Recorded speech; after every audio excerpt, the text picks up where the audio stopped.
So first up, when we start making the dominoes, you'll need to lay out all of the shells in the mold prior to mixing any of your resin. Your working time is really minimal, so this is a really important step to get everything prepared and ready to go for your resin pour. To make my dominoes, I use the Mass Epoxy flag system with the medium hardener.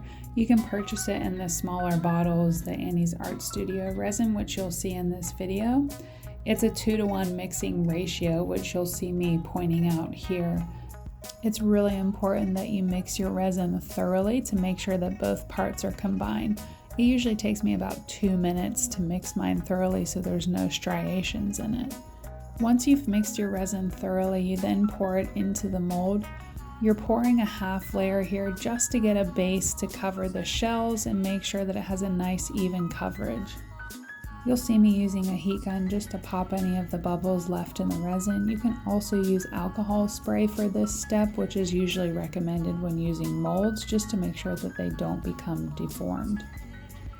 I then mix the paint and the sand and the resin. The ratio is totally up to you based on the opacity that you want in your color.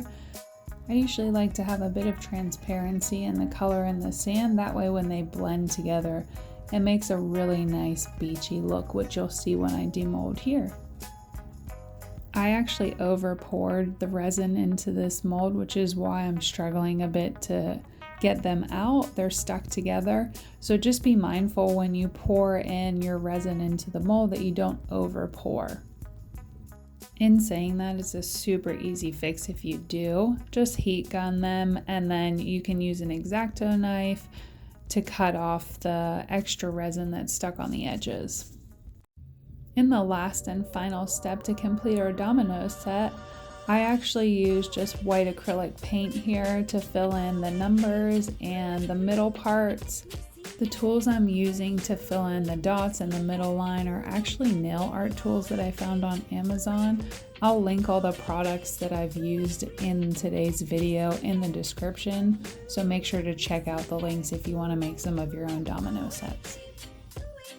And honestly, trial and error here with the sizing of the tool that I ended up using. So depending on the domino set or the mold that you end up purchasing, each little domino set numbers will be slightly different in size. So just try a few different ones out and see which one you prefer and what works best for you.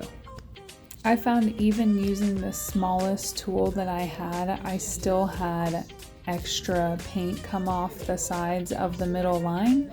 So this is a really cool tip that I learned from Annie from Annie's Art Studio. Wait till the paint dries and then just use your nail to scrape off any extra bits there on the outside, and it comes off nice and clean. Thanks so much for joining me today in this domino tutorial. If you like the video, please give me a thumbs up. And if you want to learn more, make sure to subscribe to my channel.